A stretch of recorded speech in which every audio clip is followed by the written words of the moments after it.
बात करते हैं मुंबई की, जहां बांद्रा में बुलडोजर एक्शन हुआ है। बांद्रा ईस्ट के गरीब नगर में कार्रवाई हुई। पश्चिम रेलवे की जमीन से अवैध कब्जा हटाया गया। बॉम्बे हाईकोर्ट के आदेश पर यह एक्शन हुआ है। अवैध निर्माण और झुग्गियों को हटाया गया। भारी पुलिस बल की तैनाती भी रही। इस दौरान बीजेपी नेता किरीट सोमैया भी मौजूद थे।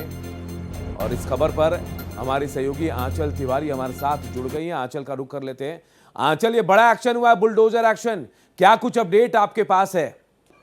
जी बिल्कुल, देखिए रेलवे प्रशासन की तरफ से पहले ही आधिकारिक नोटिस वहां के लोगों को दी गई थी, जो अवैध कब्जा करके जमीन पर बैठे हुए थे। कह सकते हैं कि वो जितना भी जमीन था वहां पर वो रेलवे प्रशासन का था। और इस पूरे मामले को लेकर 2017 से कोर्ट में सुनवाई चल रही थी। जो मामला था वो लंबित था, लेकिन अब बॉम्बे हाई कोर्ट ने जब आदेश दिया उसके बाद कानूनी प्रक्रिया पूरी करने के बाद वहां से जो अतिक्रमण है, जो पूरी तरीके से अवैध था, उसे हटाया गया। लेकिन देखिए, उसके लिए पहले लोगों को नोटिस भी जारी किया गया था। उसके बावजूद लोग वहां से हटने को तैयार नहीं थे।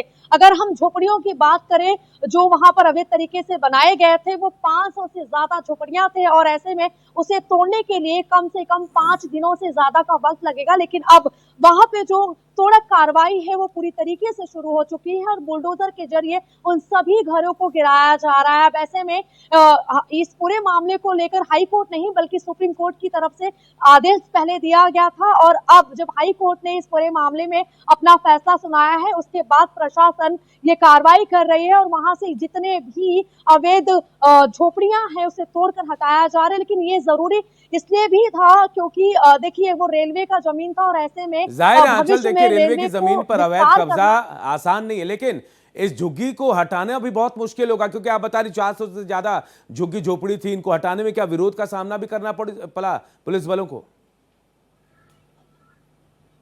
जी बिल्कुल, देखिए वहां पे जब झोपड़ियों को खाली करवाया जा रहा था तो बहुत सारे परिवार ऐसे थे जो वहां से निकलने को राजी नहीं हो रहे थे। लोगों के अपने सामान थे, जो गृहस्थी की चीजें होती हैं वो सबसे ज्यादा थी और ऐसे में लोग नहीं निकल रहे थे। लेकिन जबरदस्ती उन्हें बाहर निकाला गया। और ऐसे में आप उस मौके पर जब ये तोड़ा कार्रवाई अभी भी चल रही है वहां पे 1000 से ज्यादा जो पुलिस है, इंजीनियर है, इसके साथ ही रेलवे प्रशासन की जो टीमें हैं वो मौजूद है, आरपीएफ जीआरपीएफ सब मौजूद है और उनकी निगरानी में वहां पर ये तोड़क कार्रवाई की जा रही है। हालांकि जिस तरीके से झोपड़ियों को तोड़ा जा रहा है उसके बावजूद लोग वहां से हटने को तैयार नहीं है। लेकिन देखिए अब चलिए आप नजर बनाए रखिए आंचल, हम आगे भी आपसे अपडेट लेंगे।